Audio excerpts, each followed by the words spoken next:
Hello, class. I'm Brock, and today I'm going to talk to you about two philosophers from two different cultures. I'm going to compare and contrast two of them.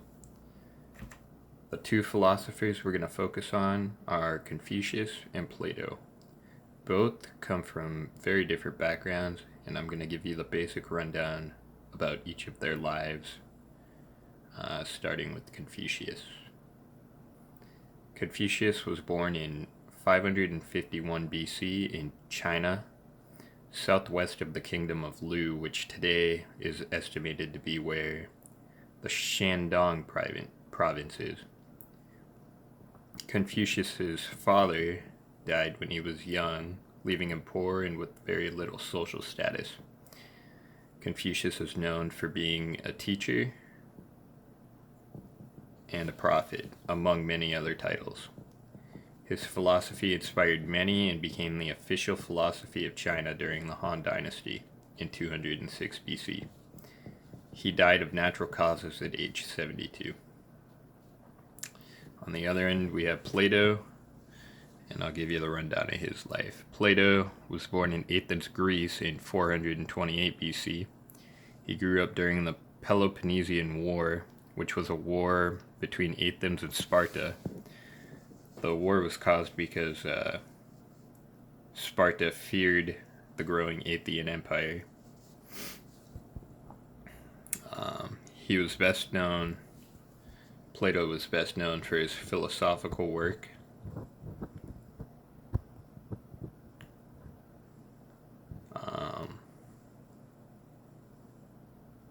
Of unparalleled influence in founding the Platonic Academy, which was an academy for scholars to discuss philosophy. Plato died of natural causes as well at age 80.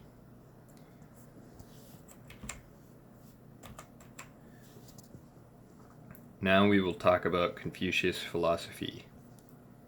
Confucius is the creator of Confucianism, and it was focused on justice, kindness, and sincerity. He was very ethical and believed human life was more valuable than property. He believed that conflict resolution should be done through meditation rather than strict rules. One of his quotes that I like is, "The man who asks a question is a fool for a minute. The man who does not ask is a fool for life."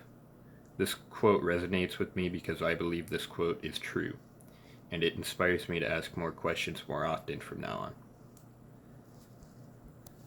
Plato's philosophy was Platonism.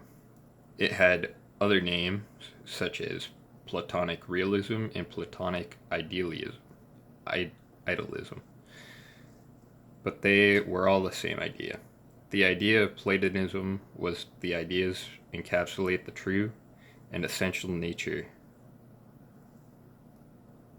of things in a way that the physical form cannot. An example that I found was that a tree can look very much not like a tree, but we recognize that it is a tree, in fact. His philosophies include many different areas such as math, politics, and many other areas of study.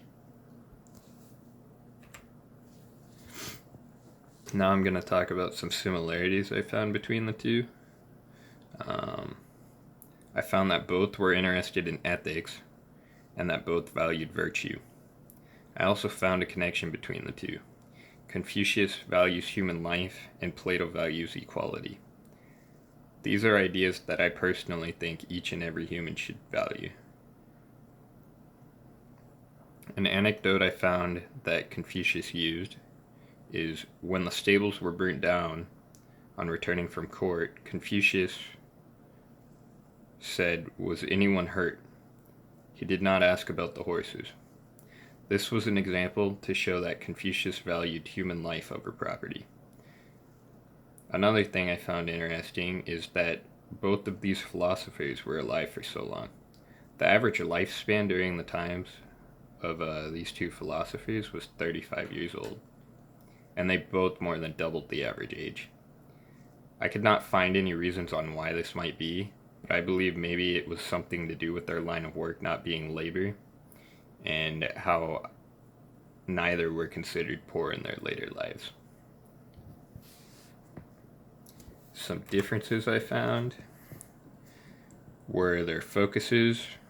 Confucius focused on social and moral philosophy, while Plato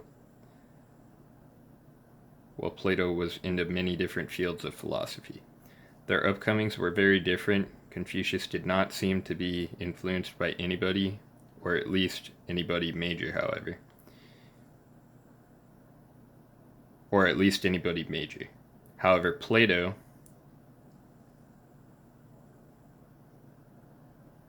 hang on.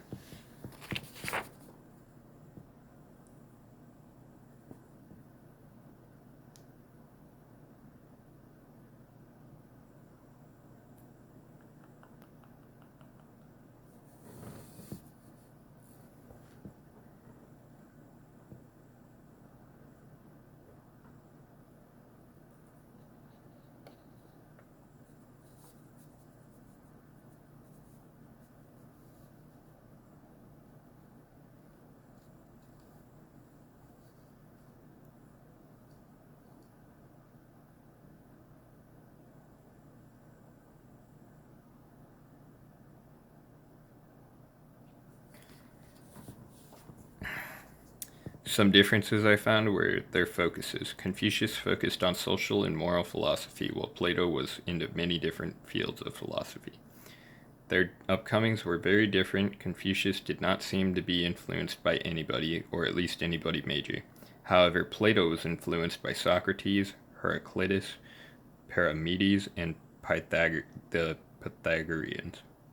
Plato was educated by distinguished Athenian teachers, while Confucius attended a school for commoners.